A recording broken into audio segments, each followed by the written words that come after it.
Hi, I'm Will Rockefeller. I've been interested in music for my entire life. I play in a band, I've worked for record companies, and I've recorded a few records here in my studio in New York. We all know that the last 15 years have been difficult for the recording industry, so I decided to do some digging and find out how the industry works. Mostly, I was interested in how it's reacted to forces like piracy and streaming services.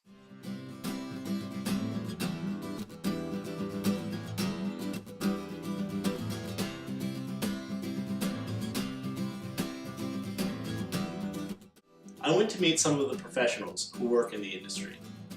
One of two people who run K9 Records in Brooklyn, the CEO and chairman of Roundhill Music Group, a publishing company, and the president and the CEO of Bicycle Music Group. According to the Recording Industry Association of America, in 1999, the record industry made an estimated $14.5 billion. Over the next 10 years, the industry shrank by half. Internet piracy had changed the industry forever. Consumers realized they no longer had to pay for music. But it did more than take sales from record companies. It allowed for niche indie cultures to rise up and take center stage. Labels like K9 Records, headed by Leo K9 and his partner Kay, were at the forefront of this change. So K9 Records was started in this neighborhood in a little bar down the street called Daddy's Bar, which is where a lot of the bands and a lot of people in the industry all hang out. And it was pretty much started out with K9, more as like just being big fans of music and out of a love of like wanting to do something together. I've always wanted to have my own business, and same with her. And I've worked in the music business forever. Like at the time I was doing a bunch of club nights at bands, DJs, all over like the Brooklyn and Lower East Side area. And we just saw like tons of these like great bands being ignored because the majors were only picking up, huge acts. And we just decided that, we would try out a label as a kind of a pet project, correlating with our other jobs, just for fun.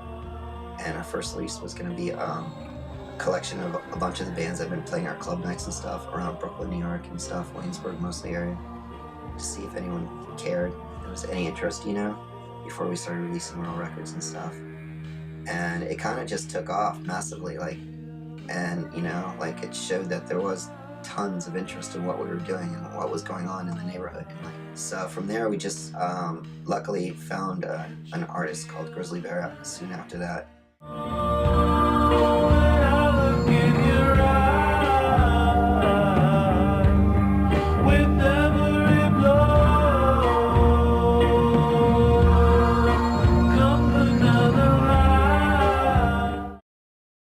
I'm Roger Miller. I'm the CEO of the Bicycle Music Company.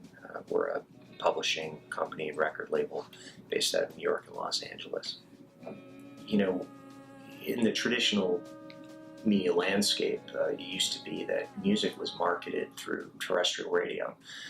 So you had very few outlets, and music was pushed through those outlets. And of course, more people heard fewer things, and those things that people heard and enjoyed that stuck with them went on to sell an incredible number of units. And if you think about Alanis Morissette's Jagged Little Pill, it sold over 30 million records. That's unheard of today. Nobody would sell that many records. But now you can have an array of artists in your roster that are doing very well, selling 100,000 records. And the media has sort of evolved into a pull channel where people can just go seek the content they want and consume it, and they can find things that are deeper and deeper and deeper, better suited to their tastes. Since the 1980s, the popular music industry was controlled by a handful of major labels, which had the money to produce, market, and distribute music on a national or even global scale. Music marketed primarily through the radio and through the sale of physical vinyl or CDs were the only ways that people could possess a song. Then, in 1993, the MP3 changed the face of music forever. Audio files could be shrunken hundreds of times into tiny digital packages. This made storing and transferring music files fast and economical. And in 1998, 19-year-old Sean Parker launched Napster. This music sharing site brought the music industry to its knees. At the time, a full-length CD cost 90 cents to create and was sold for $15 or $20. Napster changed the way that people listened to and viewed music. It was free, and free in a time when music was sold at a premium. Be hard-pressed to find someone who's not guilty of it, downloading songs off the internet. Now get ready for what is becoming the single largest illegal BitTorrent downloading case in U.S. history. Everyone and their mother has downloaded songs illegally off the internet. Why do you think that you were targeted, Joel? I don't think the consumer looked at it as large-scale theft because, all of a sudden you have access to this means that you're using the internet in a way that you never used it before. And what was happening with physical retail of music is that the prices of CDs had exploded. This was the beginning of the singles market. This disruption changed the way people went about buying music. For consumers to have to spend $17, $18 on a CD for the one song that they like, the labels definitely, if you listen to a lot of those records, they really only had one good song. So the rest of the album was just filler, really. And so, in a way, that wasn't sustainable. However, by breaking songs down into individual tracks for 99 cents, it's just definitely the start of devaluing music overall. Now, I'm sure you've heard the buzz. There's something big going on that's involving music and Apple. What could it be? Could Apple be helping to bridge the chasm between the music industry and high tech? Well, if anybody can do it, we all know Apple can. You want to know more? The internet, iTunes in particular, obviously allowed consumers to unbundle that content. And, many consumers who went out and spent $18 for an album because they wanted 2 songs suddenly had the ability to buy the 2 songs for 99 cents each.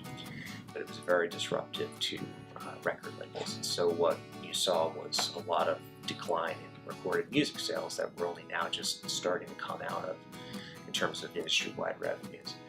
MTV reported in 1999 that in December of the same year, the Recording Industry Association of America sued Napster for copyright infringement. This case opened the floodgates. Despite this backlash against Napster, the industry continued to see falling sales.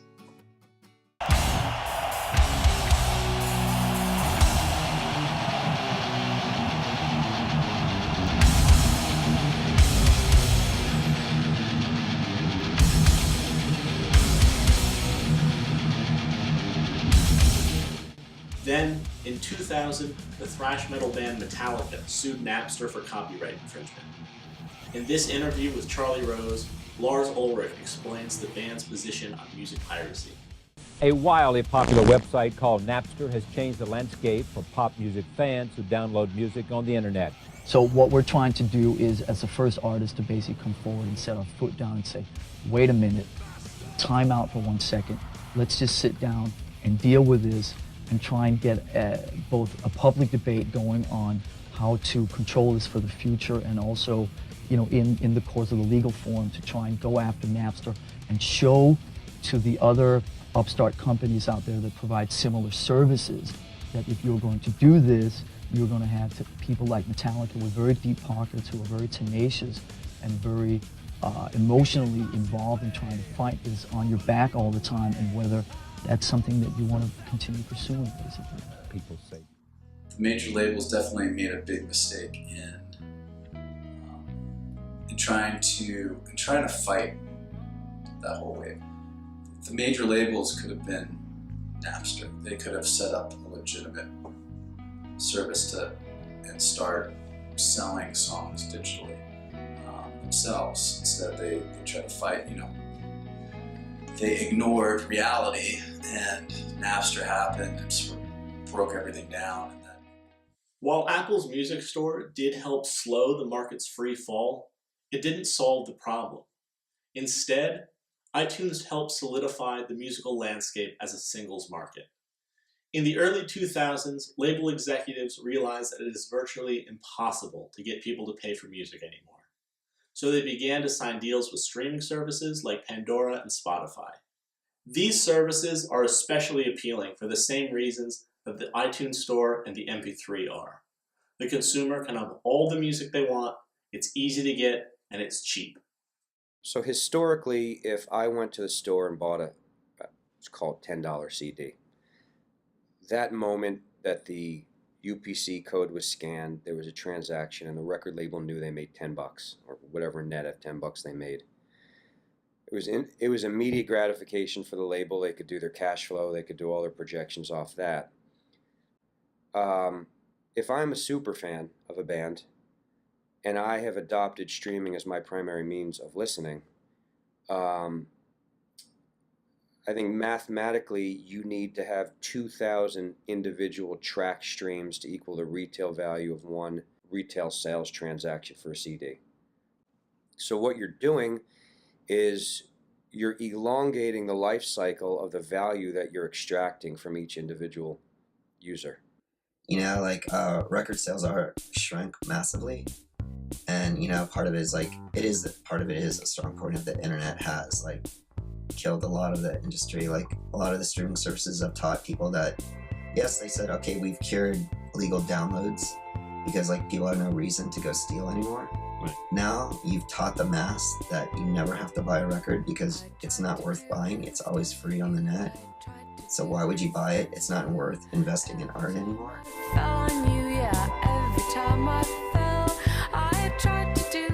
The internet has not only changed the way music is sold, but it's allowed more access to more people, for both creators and consumers.